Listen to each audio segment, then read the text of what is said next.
Livre de Samuel, troisième partie. Chapitre 15. Samuel dit à Saül, « C'est moi que l'Éternel a envoyé pour te donner l'onction comme roi sur mon peuple, sur Israël. Écoute donc ce que dit l'Éternel. Ainsi parle l'Éternel des armées. Je veux intervenir contre Amalek à cause de ce qu'il a fait à Israël lorsqu'il s'est mis sur son chemin à sa sortie d'Égypte. Va maintenant, frappe Amalek et vouez à l'interdit tout ce qui lui appartient. Tu ne l'épargneras pas et tu feras mourir hommes et femmes, enfants et nourrissons, bœufs et agneaux, chameaux et ânes. » Saül battit le rappel du peuple et le dénombra à Télahim. Il y avait 200 000 hommes de pied et 10 000 hommes de Juda. Saül marcha jusqu'à la ville d'Amalek et mit une embuscade dans la vallée. Il dit aux Kéniens, « Allez, écartez-vous, descendez du milieu d'Amalek, afin que je ne vous fasse pas disparaître avec lui. Car vous avez eu de la bienveillance pour tous les Israélites lorsqu'ils montèrent d'Égypte. » Les Kéniens s'écartèrent du milieu d'Amalek. Saül battit Amalek depuis Havila jusqu'aux abords de Chour, qui est en face de l'Égypte. Il prit vivant Agag, roi d'Amalek, et voile interdit tout le peuple en le passant au fil de l'épée. Mais Saül et le peuple épargnèrent Agag, ce qu'il y avait de meilleur dans le petit et dans le gros bétail, et toutes les bêtes de la seconde portée. Ils épargnèrent les agneaux gras et tout ce qu'il y avait de bon. Ils ne voulurent pas le vouer à l'interdit, et ils vouèrent à l'interdit seulement tout ce qui était méprisable et chétif. La parole de l'Éternel fut adressée à Samuel en ces mots. « Je regrette d'avoir établi Saül pour roi, car il se détourne de moi et n'exécute pas mes paroles. » Samuel se mit en colère et cria à l'Éternel toute la nuit. Samuel se leva de bon matin pour aller à la rencontre de Saül. On lui rapporta. Saül est allé à Carmel et s'est érigé un monument. Puis il s'en est retourné et passant plus loin, il est descendu à Gilgal. Samuel se rendit auprès de Saül et Saül lui dit « Sois béni de l'Éternel. J'ai exécuté la parole de l'Éternel. » Samuel dit « Qu'est-ce donc que ce bêlement de petit bétail qui parvient à mes oreilles et ce mugissement de gros bétail que j'entends ?» Saül répondit « Ils les ont amenés de chez les Amalicites, parce que le peuple a épargné ce qu'il y avait de meilleur dans le petit et dans le gros bétail, afin de le sacrifier à l'Éternel ton Dieu, et le reste, nous l'avons voué à l'interdit. » Samuel dit à Saül, « Assez, je vais t'annoncer ce que l'Éternel m'a dit cette nuit. » Et Saül lui dit, « Parle. » Samuel dit, « Lorsque tu étais petit à tes yeux, n'es-tu pas devenu le chef des tribus d'Israël? Et l'Éternel ne t'a-t-il pas donné l'onction comme roi sur Israël? L'Éternel t'avait mis sur le chemin en disant, « Va, et voue à l'interdit ces pécheurs, les Amalicites, tu leur feras la guerre jusqu'à leur extermination. Pourquoi n'as-tu pas écouté la voix de l'Éternel? Pourquoi t'es-tu jeté sur le butin et as-tu fait ce qui est mal aux yeux de l'Éternel? » Saül répondit à Samuel, « J'ai bien écouté la voix de l'Éternel et j'ai suivi le chemin sur lequel l'Éternel m'avait envoyé. J'ai amené Agag, roi d'Amalek, et j'ai voué les Amalicites à l'interdit.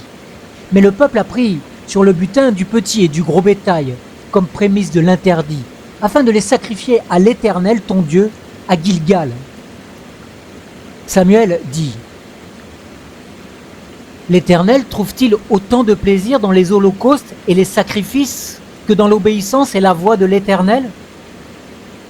Voici, l'obéissance vaut mieux que les sacrifices et la soumission vaut mieux que la graisse des béliers. Car la rébellion vaut bien le péché de divination et la résistance vaut l'injustice et les téraphins. Puisque tu as rejeté la parole de l'Éternel, il te rejette aussi comme roi. Alors Saül dit à Samuel, « J'ai péché, car j'ai transgressé l'ordre de l'Éternel et tes propres paroles. Je craignais le peuple et j'ai écouté sa voix. Maintenant, je te prie, pardonne mon péché, reviens avec moi, et je me prosternerai devant l'Éternel. »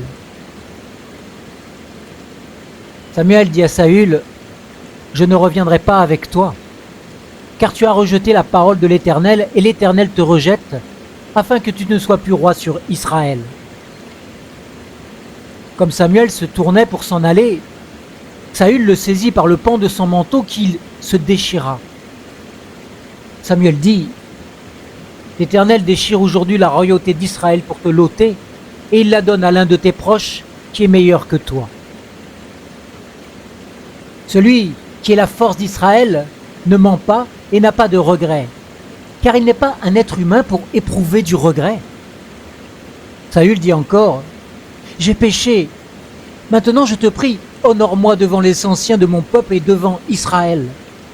Reviens avec moi, et je me prosternerai devant l'Éternel ton Dieu. » Samuel revint et suivit Saül, et Saül se prosterna devant l'Éternel. Puis Samuel dit, « Amenez-moi Agag, roi d'Amalek. » Et Agag s'avança vers lui d'un air joyeux. Il se disait, « Certainement l'amertume de la mort est écartée. » Samuel dit, « De même que ton épée a privé des femmes de leurs enfants, ainsi ta mère entre les femmes sera privée d'un fils. » Et Samuel mit en pièces Agag devant l'Éternel, à Gilgal. Et Samuel partit pour Rama, et Saül monta dans sa maison à Gibéa de Saül. Samuel n'alla plus voir Saül jusqu'au jour de sa mort, car Samuel avait pris le deuil sur Saül, parce que l'Éternel avait eu du regret d'avoir fait régner Saül sur Israël. Chapitre 16. L'Éternel dit à Samuel, « Jusqu'à quand porteras-tu le deuil sur Saül ? Moi je l'ai rejeté afin qu'il ne règne plus sur Israël. Remplis ta corne d'huile et va. Je t'envoie chez Isaïe de Bethléem, car j'ai vu un roi pour moi parmi ses fils. » Samuel dit, « Comment irai-je ? Saül l'apprendra et me tuera. » L'Éternel dit, « Tu emmèneras avec toi une génisse et tu diras, « Je viens offrir un sacrifice à l'Éternel. » Tu inviteras Isaïe au sacrifice, je te ferai moi-même connaître ce que tu dois faire, et tu oindras pour moi celui que je te dirai. » Samuel fit ce que l'Éternel avait dit et se rendit à Bethléem. Les anciens de la ville vinrent en tremblant au-devant de lui et dirent, « Ton arrivée annonce-t-elle quelque chose d'heureux ?»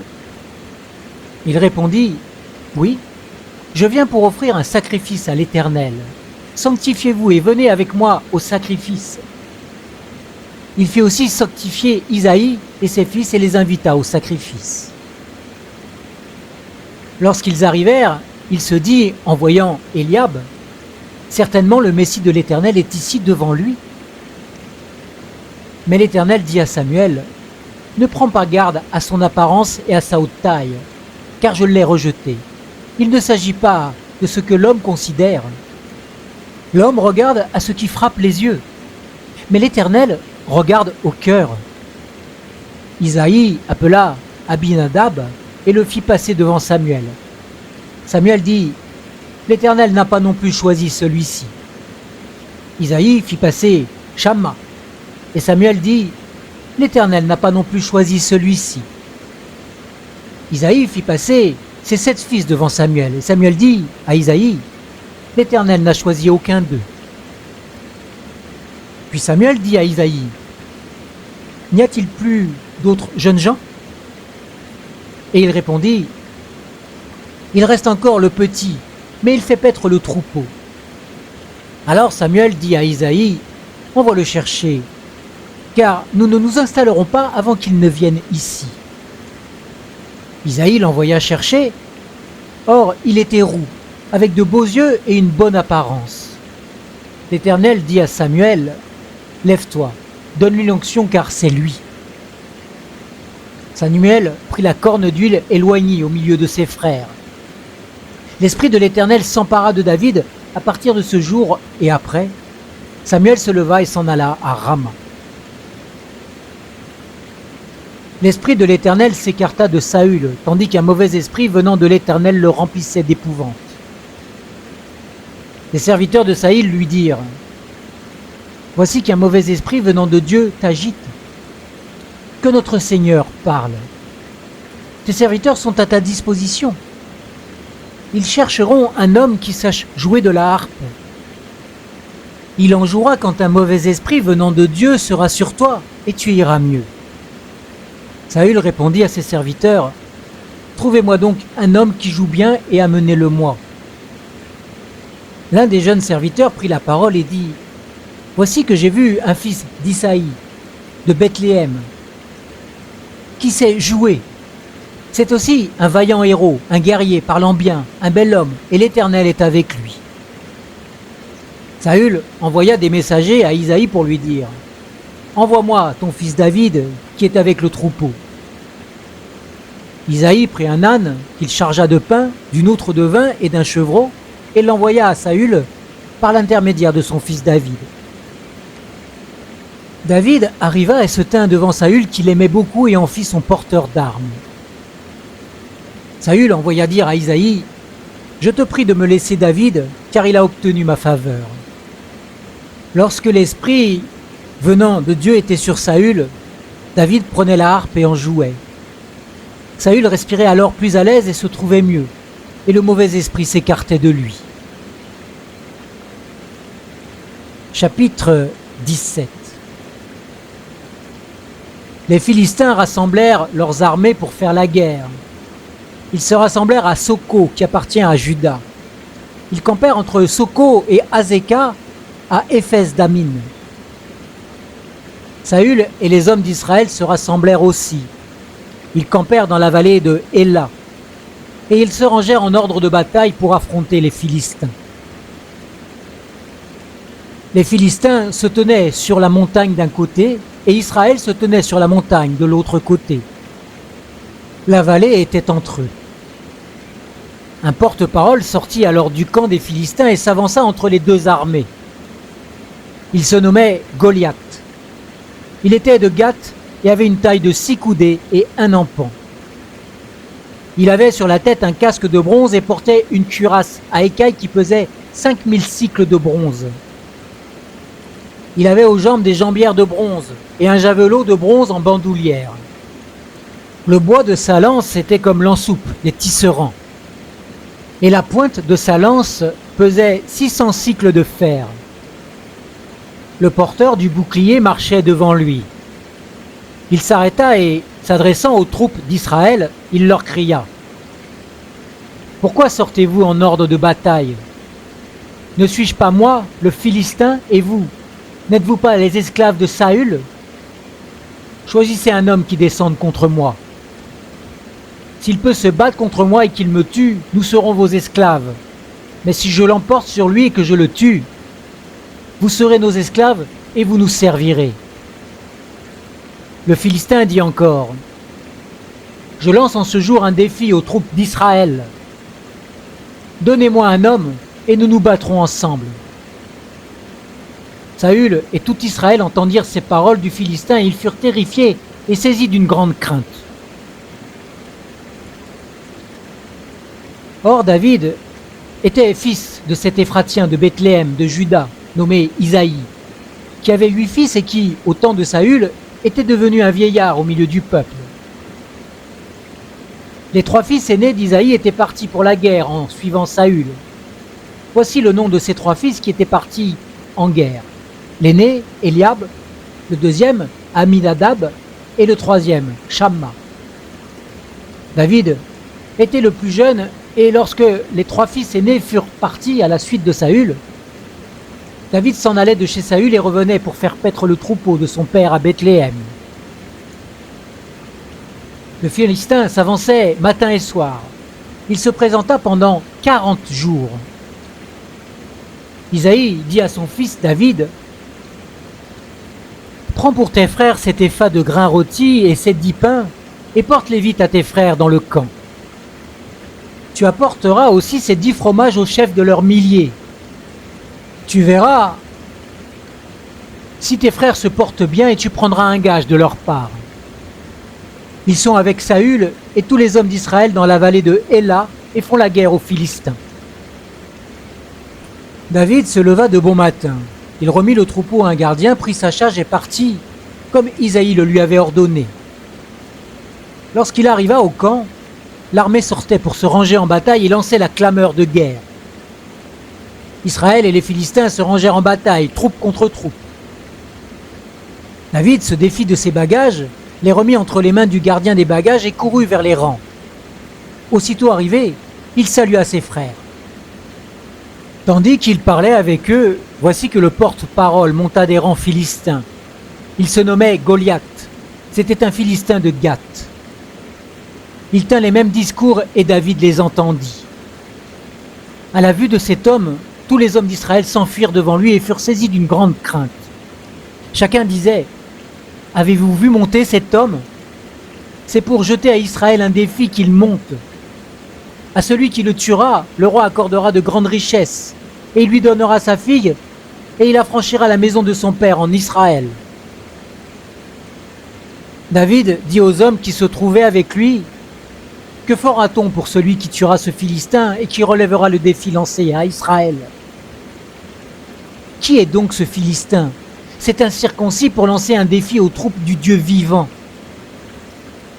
Le peuple, répétant les mêmes paroles, lui dit : « Voilà ce qu'on fera pour celui qui le tuera. » Eliab, son frère aîné, qui l'avait entendu parler à ces hommes, fut enflammé de colère contre David. Il dit : « Pourquoi es-tu descendu ? Et à qui as-tu remis ce petit troupeau dans le désert ? Je connais ton insolence et la malice de ton cœur. C'est pour voir la bataille que tu es descendu. » David répondit : « Qu'ai-je fait jusqu'à présent ? En voilà une affaire. » Il se détourna de lui pour s'adresser à un autre et posa les mêmes questions. Le peuple lui répondit comme la première fois. Lorsqu'on eut entendu les paroles prononcées par David, on les rapporta devant Saül qui le fit chercher. David dit à Saül : « Que personne ne se décourage à cause de ce Philistin. Ton serviteur ira se battre avec lui. » Saül dit à David : « Tu ne peux pas marcher contre ce Philistin, car tu n'es qu'un jeune garçon, mais lui, il est un homme de guerre depuis sa jeunesse. » David dit à Saül : « Ton serviteur faisait paître le troupeau de son père. Et quand le lion ou l'ours venait enlever une bête du troupeau, je courais après lui, je le frappais et je arrachais la bête de sa gueule. S'il se dressait contre moi, je le saisissais par le poil du menton, je le frappais et je le tuais. C'est ainsi que ton serviteur a frappé le lion et l'ours. Et il en sera du Philistin, de cet incirconcis comme de l'un d'eux, car il a lancé un défi aux troupes du Dieu vivant. » David dit encore : « L'Éternel, qui m'a délivré de la griffe du lion et de la patte de l'ours, me délivrera aussi de la main de ce Philistin. » Alors Saül dit à David : « Va, et que l'Éternel soit avec toi. » Saül revêtit David de ses propres habits, il plaça sur sa tête un casque de bronze et le revêtit d'une cuirasse. David mit à sa ceinture l'épée de Saül par-dessus ses habits et entreprit de marcher, car il n'avait pas encore essayé. Mais il dit à Saül : « Je ne puis pas marcher avec tout cela. Je n'ai jamais essayé. » David s'en débarrassa et prit en main son bâton, choisit 5 pierres polies du torrent et les mit dans sa gibecière de berger et dans sa poche. Puis, sa fronde à la main, il s'avança contre le Philistin. Le Philistin s'approcha peu à peu de David, précédé de l'homme qui portait son bouclier. Le Philistin regarda et, lorsqu'il aperçut David, il le méprisa, ne voyant en lui qu'un jeune garçon roux et de belle apparence. Le Philistin dit à David : « Suis-je un chien pour que tu viennes contre moi avec des bâtons ? » Et après l'avoir maudit par ses dieux, il ajouta : « Viens vers moi, et je donnerai ta chair aux oiseaux du ciel et aux bêtes des champs. » David dit aux Philistins, « Tu marches contre moi avec l'épée, la lance et le javelot, et moi je marche contre toi au nom de l'Éternel des armées, du Dieu des troupes d'Israël, que tu as mis au défi. Aujourd'hui l'Éternel te livrera entre mes mains, je te frapperai et je te couperai la tête. Aujourd'hui je donnerai les cadavres du camp des Philistins aux oiseaux du ciel et aux animaux de la terre, et toute la terre reconnaîtra qu'Israël a un Dieu. Toute cette assemblée reconnaîtra que ce n'est ni par l'épée ni par la lance que l'Éternel sauve, car la bataille appartient à l'Éternel, et il vous livre entre nos mains. » Aussitôt que le Philistin se dressa pour marcher à la rencontre de David, David se dépêcha de courir sur le champ de bataille à la rencontre du Philistin. David mit la main dans sa gibecière, y prit une pierre et la lança avec sa fronde. Il frappa le Philistin au front, et la pierre pénétra dans le front du Philistin qui tomba le visage contre terre. Ainsi, avec une fronde et une pierre, David fut plus fort que le Philistin et il le frappa à mort sans avoir d'épée à la main. David courut, s'arrêta près du Philistin et se saisit de son épée qu'il tira du fourreau, le tua et lui coupa la tête avec l'épée. Les Philistins, voyant que leur héros était mort, prirent la fuite. Alors, les hommes d'Israël et de Juda se dressèrent, lancèrent une clameur et poursuivirent les Philistins jusqu'aux abords de la vallée et jusqu'aux portes d'Écron. Les Philistins blessés à mort tombèrent dans le chemin de Charaïm, jusqu'à Gath et jusqu'à Écron. Et les Israélites s'en revinrent de la furieuse poursuite des Philistins et pillèrent leur camp. David prit la tête du Philistin et la porta à Jérusalem, et il y mit dans sa tente les armes du Philistin. Lorsque Saül avait vu David marcher à la rencontre du Philistin, il avait dit à Abner, chef de l'armée, « De qui ce garçon est-il le fils ?»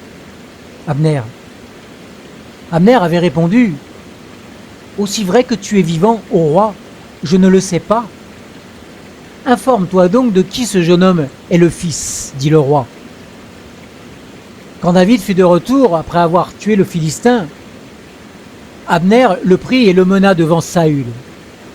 David avait à la main la tête du Philistin.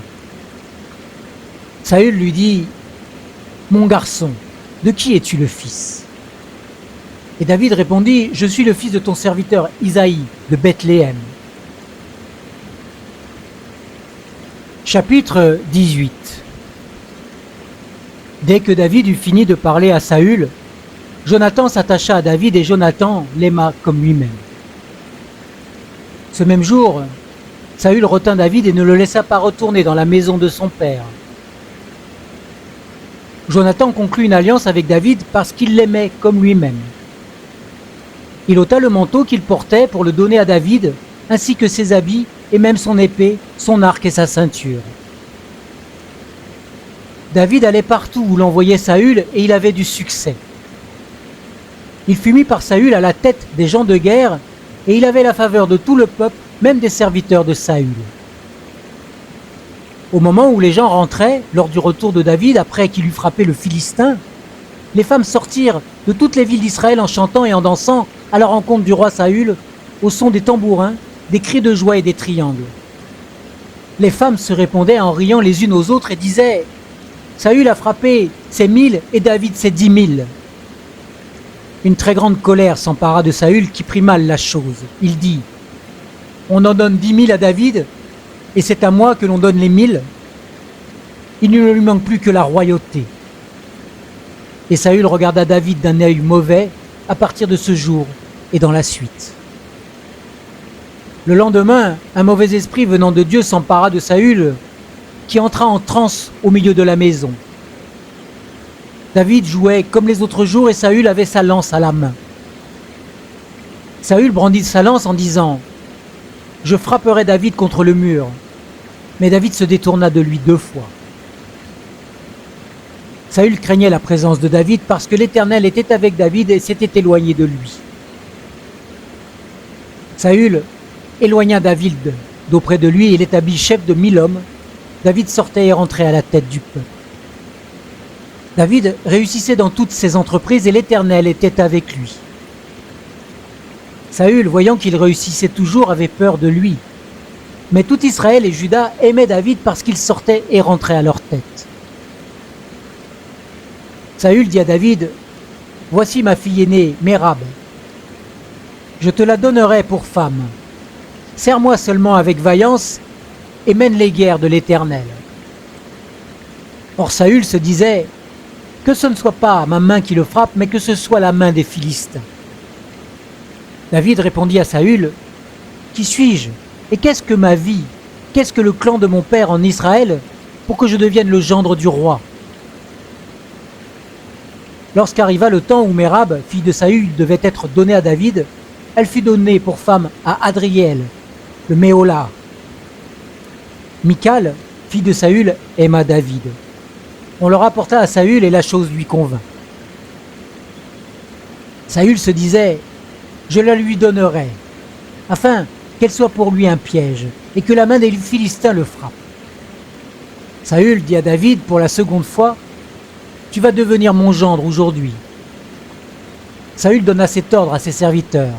« Parlez en confidence à David et dites-lui, « Voici que le roi et tous ses serviteurs t'aiment, deviens maintenant le gendre du roi. » Les serviteurs de Saül répétèrent ces paroles aux oreilles de David, et David répondit, « Est-ce à vos yeux peu de chose de devenir le gendre du roi? Moi je suis un pauvre homme, je suis peu de choses. » Les serviteurs de Saül lui firent un rapport en ces mots. Voilà les paroles de David. Saül dit, « Vous parlerez ainsi à David. Le roi ne veut pas de dot, mais il désire 100 prépulses de Philistins pour être vengé de ses ennemis. » Saül combinait de faire tomber David entre les mains des Philistins. Les serviteurs de Saül rapportèrent ces paroles à David, et la chose convint à David. Il deviendrait le gendre du roi avant le terme fixé. David se leva, partit avec ses hommes et tua 200 hommes parmi les Philistins. David apporta leurs prépulses et l'on en livra au roi le nombre complet, afin qu'il devienne le gendre du roi. Alors Saül lui donna pour femme Michal, sa fille. Saül vit et reconnut que l'Éternel était avec David. Michal, fille de Saül, aimait David. Saül craignait de plus en plus David et il fut en tout temps son ennemi. Les princes des Philistins faisaient des incursions et chaque fois qu'ils sortaient, David avait plus de succès que tous les serviteurs de Saül et son nom devint très célèbre. Fin de la 3e partie du livre de Samuel.